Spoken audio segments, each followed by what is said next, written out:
Welcome to the Mike Litton Experience Podcast. Mike has over 31 years experience in real estate, finance, and investing. He's passionate about being a father, a teacher, a realtor, an investor, and a leader. Everyone has a story, and our passion is to help them tell it. And now, introducing the host of the Mike Litton Experience, Mike Litton.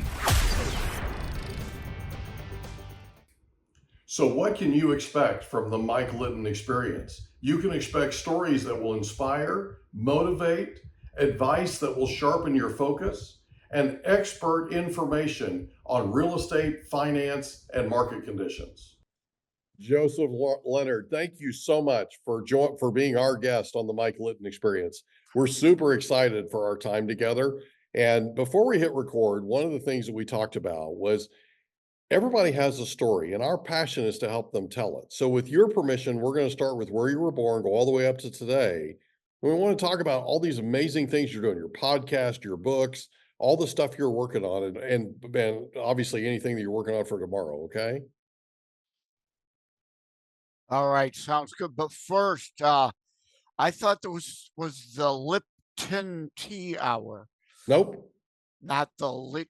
Yeah. Close. Sorry, can never pass a lame joke, right? Sure. Hey, it'd be great if you were heir to the Lipton tea fortune, though. Yeah, Wouldn't it? it'd be cool if I was the heir to anything. Oh, I'm just kidding. Sorry. That was completely unnecessary. So thanks for being here, bud. So tell us where you were born. Yeah, well, first the name, Joseph M Lenard. It looks French. It's not Lenard. It's Leonard without an O. Right. And I have to use my middle initial because there is a Joseph Lenard that's also a Christian author. I mainly write Christian books, but not exclusively. So gotta distinguish. But yeah, I'll give the short version of my story because I don't think it's all that interesting, but born and raised in Southeast Michigan, still reside here, even though I'm not fond of the winters, but, family and friends and all that. Speaking of heirs, I guess I'm the heir to the not really worth a whole lot, Ted Leonard Jr. and the Polka Kings kingdom. So. Wow. I wrote and recorded music for a while, but, never really not polka. I didn't do the accordion. I did the guitar, drums, keyboard, but my dad sang and did accordion in Ted Leonard Jr. and the Polka Kings. So music didn't really quite work for me. I really have been an IT guy. Until I got sick and couldn't do that anymore in 2004. So then I decided, well, if nothing more than a hobby and keeping myself busy, I should write books. And then that way I do have at least some kind of legacy, keeping the Leonard family legacy going after I'm gone. Gotcha. So growing up in southeastern Michigan? Yeah. Downriver Detroit, downriver from Detroit. You could see, if you're looking in video, the Detroit in my background there. Yeah, Wyandotte is a downriver suburb of Detroit. Couple cities removed, 25 minutes out of Detroit by freeway. So What was your favorite thing about growing up there? Certainly when anybody asks, it's right, do the hand thing. The other hand is the Upper Peninsula, and over here, that's where Detroit is, although I think I'm using the wrong, whatever hand it is. It might be mirror image. But anyway, we are on the river. So, that's really nice. I was never really a swimmer or a boater, but it is nice being on the river. So Wyandottes a pretty nice community.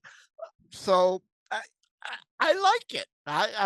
want to stay here. As much as I love Vegas and would love to live in Vegas, I like it here. I'll stay.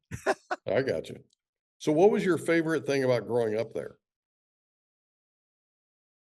Yeah, just the different the seasons are nice. Mhm. Again, as much as I hate ultra hot and ultra cold, having the seasons is nice. Growing up, I played hockey, so I played into high school. Unfortunately, never had a break to like get a scholarship to go on to play hockey. I was a goaltender, through college or anything like that. So it's nice having the four seasons actually be four different seasons. Yeah. Yeah, it sounds like it. So growing up, who was the most influential person to you? Oh boy, that's an interesting question. Not to be lame or play favorites, but my dad indeed was my hero, Yeah. and I did want to grow up to be like him. And like I said, he was the reason that I went into music, but didn't amount to anything. But why, I'm still a writer of some sort today, but books instead of lyrics or online articles. Like I say in my Constitutionalist politics books, uh, people that inspired me later in life, Reagan, Mhm. Dennis Prager, uh, you know, politics becoming a left right thing. Like Reagan said, don't come to me with left right, come to me with up down. Mhm. What lifts up we the people rather than lift up the government? Let's Mhm. bring the government down and return back to lifting up we the people. And Dennis Prager also kind of has that paradigm where it's not really liberalism and leftism. Those are two different things. A lot Mhm. of people uh on the right talk about liberals. Mhm. Well, there's a difference. Leftists, to my mind, are the issue, aren't our ideologues. Classical liberals, to his saying, and I agree with him. Uh, you can still reach classical liberals believe in free speech, as do people on the right, whereas a leftist believes in censorship. So, yeah, and then some other, local people on Wham Radio, which I'm an often caller on the Saturday shows. They helped inspire me to say, hey, I could do a podcast. Mhm. So I started Constitutionalist Politics Podcast. Uh, Phil Stargell and Bruce Fleury are on Abolitionist Roundtable at 9 a.m. Eastern Time on Saturdays. Kind of a Christian show. Uh, a moment of clarity. Pastor Richard Clark Dietering used to do 1 o'clock. He's retired now. My friend Ed Bondarenka does Your American Heritage Mhm. based on our Judeo Christian ethos foundations. And Pastor Sean Todd on Sundays at noon Eastern Time. Uh, so kind of the intersection, right? The intersection of faith and politics, Mhm. because it's a misnomer. The Jefferson letter does not protect the government from religious people, it protects religion from being intruded upon by the government. We Yeah. have freedom of religion. So, they inspired me to start a podcast, and two of my currently 5 internationally available books are based on the podcast. Terrific. So in high school, did you have a favorite subject? Math, I think, pretty much was. I was planning to become an accountant. That didn't quite trend, it didn't work. I ended up then going to a trade school, Mhm. which is a very good alternative because I graduated high school in 1980, and of course there was the whole stagflation during Carter. So trade school looked like a better option than trying to go to a traditional college and getting an accounting degree. So I went to a trade school for airline industry related things. Okay. But oops, the Petco strike happened. So, but that ended up being good because it got me into a small hotel, which then I worked up and managed, moved to a larger. You could see the Rensen in my image in the background. The center tower of the Rensen is a hotel, 1,400 rooms. Used to be the Westin, now it's managed by Marriott. But I went to the Westin Hotel there, then moved into information technology while there because the IT manager saw I had a good head for technology. So I moved from working front office to IT, and that was the majority of my life, my career.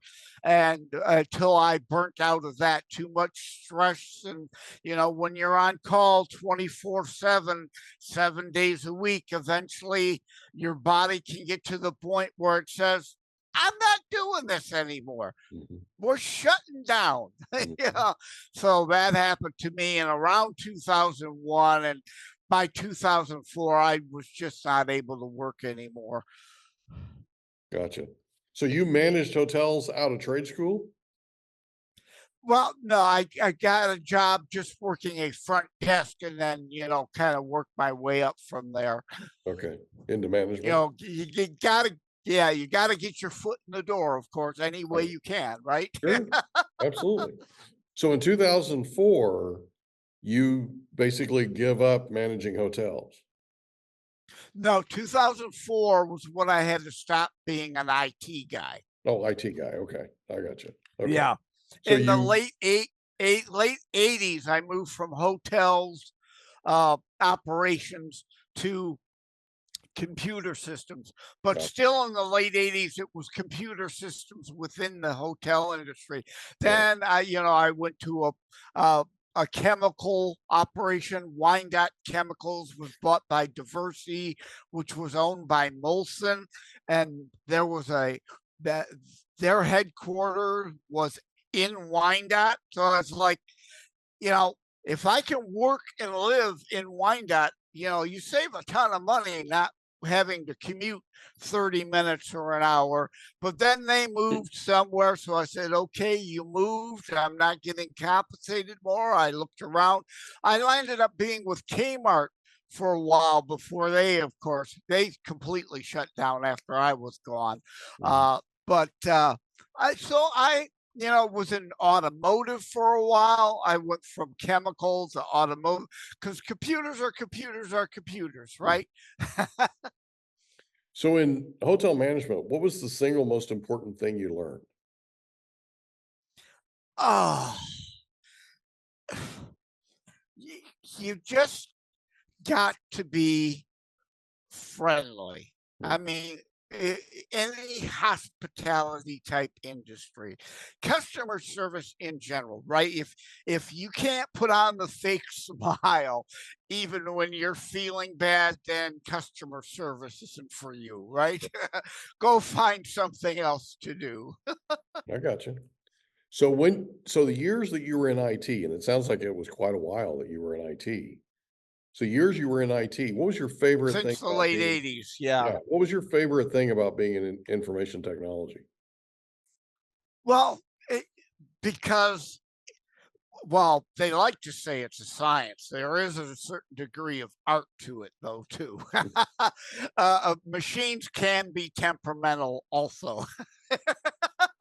But I mean, it's you and the machine. Yeah, you've got to interact with other people because the machine is worthless if it isn't serving the purpose of the overall business. So, Right. there's a little of everything. There's customer interaction, but within it, not the general public kind of customer interaction, right? But keeping that machine humming and going, and how it can best serve the business operation, dealing with code rather than people. I was just, uh, and my sister has this shirt that says, right, not a people person. I have no problem dealing with people, but I do prefer the machines. I got you. I got you. So after 2004, right? So you have a health issue in 2004. After 2004, what do you do as a career? Nothing Okay. technically. I had to go on disability Okay. because I couldn't work anymore. Okay. Again, my body pretty much again just shut down. I have several health issues, Mm. but the primary overlying thing is CFIDS. It's called chronic fatigue immune dysfunction syndrome. So I require a lot of sleep. And if I don't get a lot of sleep at night, that means I got to take a nap in the afternoon. I tire easily. That I even still today, all these years later, that I am infinitely better than I was then. Still, I don't schedule anything for more than a couple hours. Gotcha. A couple hours of work of any kind, and I'm out. I need a nap. That's all right. So at some point you decide that you're going to write your first book. Talk about that for a second. What went into the decision making? What Well, led you there? Well, actually, even during high school, even though math was kind of more my thing, and I was going to go into accounting, I, you know, dabbled in a lot of different things. English classes for writing, because again, Mhm. writing and recording music, even from high school and a few years beyond that, thinking that that might, if not lead to something big, would be a great side hustle. Like Mhm. my father and his band, they toured all over the northeastern parts of the United States. It was a side hustle. I thought, well, music would be a good side hustle. So I wrote books even back then, more short stories than novels. Mhm. But so I've been writing even books my whole life, but it wasn't until 2022 when Terror Strikes Coming Soon to a City Near You came out as my first international book. So Mhm. I've been writing books over the years. In fact, a few of them I've considered maybe I should rewrite them and republish them internationally, but I've not done that yet. I've kind of tried to just move forward and move on and do other things than what I'd already done, like uh, writing sci-fi. Not really great at that, at imagining my own planet, though. uh, I've written horror. I've written like Terror Strikes as a political thriller. Uh, After that, then I decided I'd be on a few shows to talk about Terror Strikes Coming Soon to a City Near You. Mhm. Again, that dropped in 2022. And people would say, come back and just talk about the writing and publishing process. So my next international book was how to write a book and get it published, Mhm. hints, tips, and techniques. So, you know, because I looked on Amazon and saw, yeah, there's a million books on, hey, how to put your book on Amazon. Well, you can read the Amazon help files for that. You don't need to pay somebody for a book for that. So I saw, though, there was a niche that nobody takes you from the ultimate beginning, the creative thought. How Mhm. do you get your creative thought in motion to actually become a book? Then how to publish it, Amazon or elsewhere. Uh, and you're not done. Mhm. Marketing and promotion afterwards, right? Right. What to expect out of reviews. Nobody in a book that I saw covered all that. So I figured I'll do that. And a few people, I've inspired several other books, which is kind of cool. That's very cool. Let's go back for a second to Terror Strikes. What compelled you to write that book?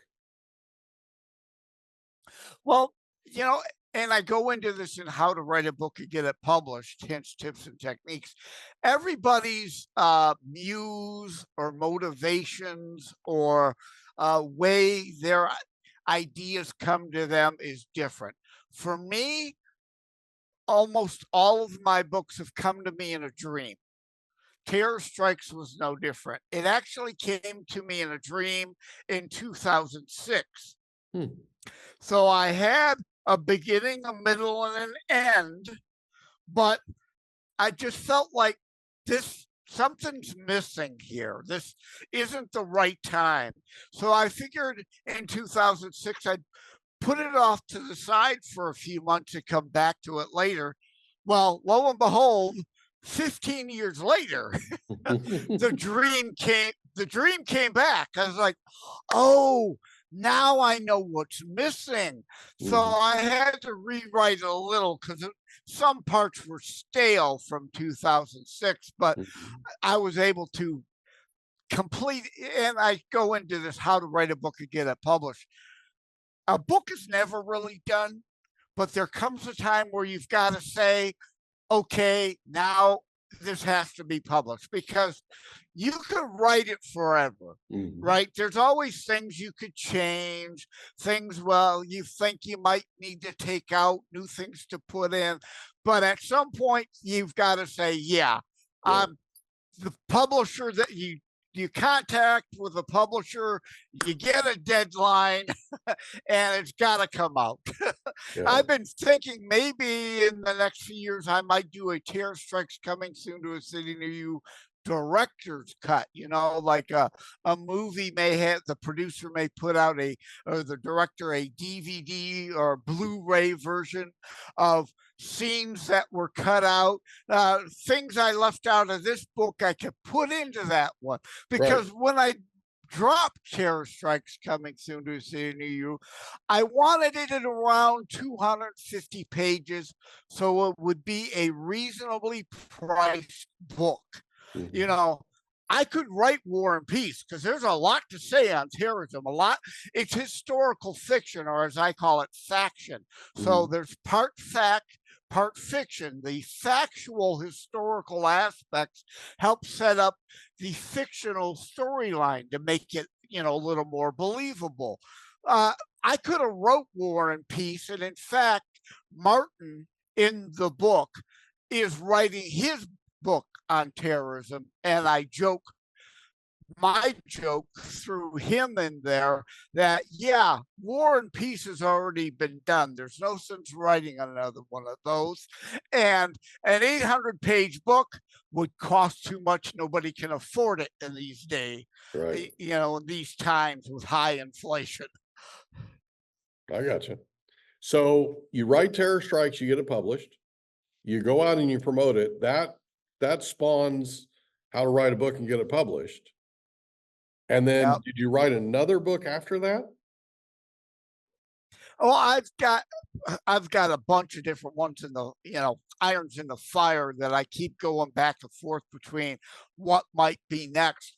But then I felt like it was important, like I said, with the Wham radio hosts that I really respect, and they inspired me.